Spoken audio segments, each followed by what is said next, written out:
Salut à tous et bienvenue pour cette nouvelle vidéo sur la chaîne et aujourd'hui une vidéo un petit peu spéciale. Alors tout le monde le dit mais là c'est réellement le cas puisque ça sort un petit peu de ce que j'ai l'habitude de sortir sur la chaîne. Et aujourd'hui on va parler un tout petit peu d'actualité mais surtout de technologie. On va parler des nouveaux iPhones en l'occurrence, mais très rapidement.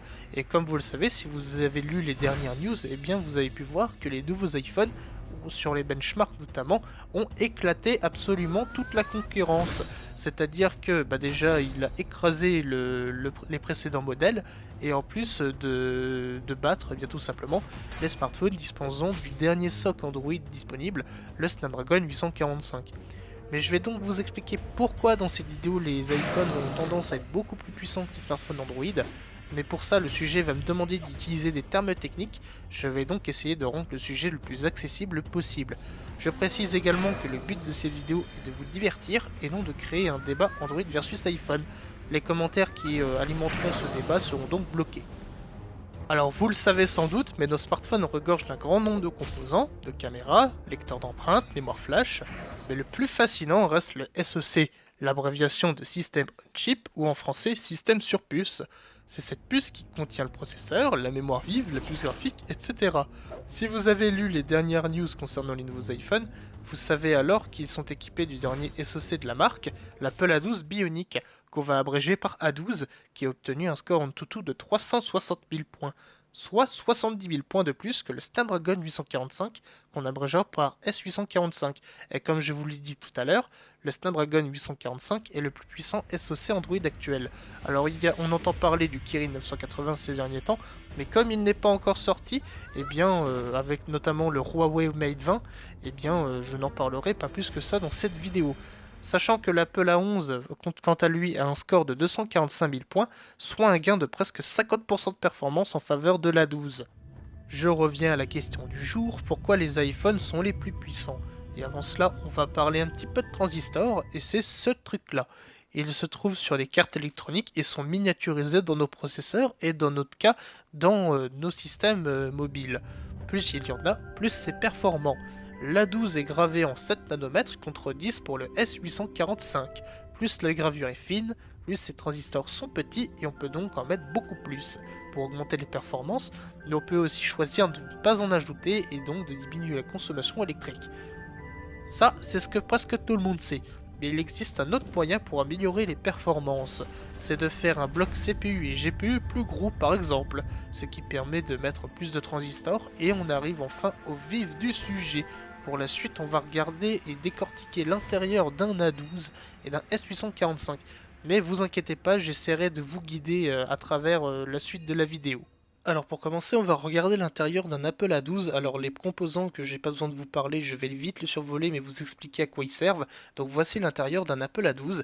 Alors déjà, ce qu'on ne va pas parler, c'est du Neural Engine, qui est le processeur dédié à l'intelligence artificielle et qui fait que Face ID existe. Ensuite, vous avez les 4 modules DDR logique qui représentent la mémoire vive de l'iPhone, sachant qu'il y a 4 modules, donc un module représente 1 Go de RAM, sachant que l'iPhone XR a 3 modules, donc 3 Go de RAM, et l'iPhone XS et XS Max, 4 modules, donc 4 Go de RAM. Tout ce qui nous intéresse dans cette vidéo, c'est de parler de processeur, de puce graphique et de mémoire. Et on va commencer par parler du processeur, qui sont symbolisés par les encadrés Big Core et Little Core. En réalité, ça représente deux processeurs regroupés en un seul, mais qui switchent entre les deux selon les tâches que vous faites.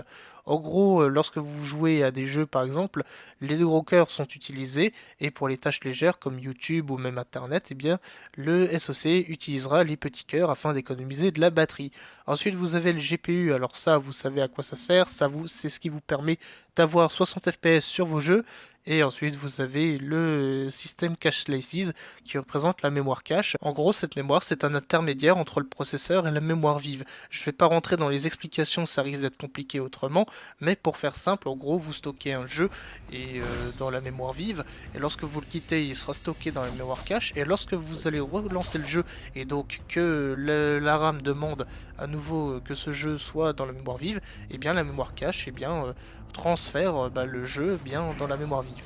Alors vu que je vous ai déjà expliqué comment fonctionnaient tous les composants sur un SoC, on va rapidement passer par le Snapdragon 845. Alors ici vous avez le processeur avec la mémoire cache.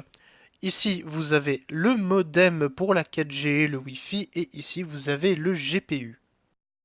À chaque extrémité du SoC, vous avez des modules pour la mémoire vive, et au milieu, vous avez le processeur dédié à l'intelligence artificielle. Après vous avoir présenté les deux SoC séparément, maintenant on va parler de leur surface et comparer la taille de leur CPU, GPU et leur mémoire cache. Depuis le moment où je vous ai mis ces deux SoC en face à face, vous avez sans doute remarqué plusieurs choses. Déjà, on peut remarquer que le groupement de cœur de l'Apple A12, donc Big Core et Little Core, et celui du S845 sont beaucoup plus gros que ce qui se fait actuellement. Ce qui fait qu'on peut mettre plus de transistors et qui explique que l'Apple A12 est beaucoup plus performant. Même constat pour le GPU de l'Apple A12, il est beaucoup plus gros que l'Adreno 630 du S845. Et encore une fois, pareil pour la mémoire cache, regardez bien la taille du System Cache Slices de l'Apple A12 et le cache L3 du S845. Donnée intéressante, dans l'Apple A12, il n'y a que du cache L1 et L2, donc du cache plutôt rapide comparé au cache L3 qui est beaucoup plus lent.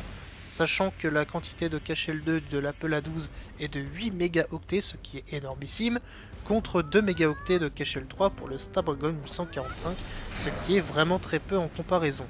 En conclusion, les iPhones d'Apple sont les smartphones les plus puissants et ce pour plusieurs raisons. Le CPU et le GPU de l'Apple A12 sont beaucoup plus gros que celui présent dans le Snapdragon 845. On peut donc y placer plus de transistors et ainsi augmenter les performances. De plus, et ce depuis plusieurs années, les différents SoC d'Apple intégrant beaucoup plus de mémoire cache et beaucoup plus rapide que ceux de la concurrence contribuent à leur vélocité.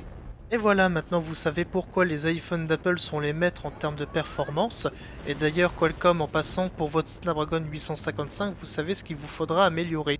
Cette vidéo se termine, j'espère qu'elle vous aura plu. Si c'est le cas, n'hésitez pas à vous abonner si ce n'est pas déjà fait. Et donc en attendant, on se retrouvera dans une prochaine vidéo. Allez, salut à tous et à la prochaine. Tchuss!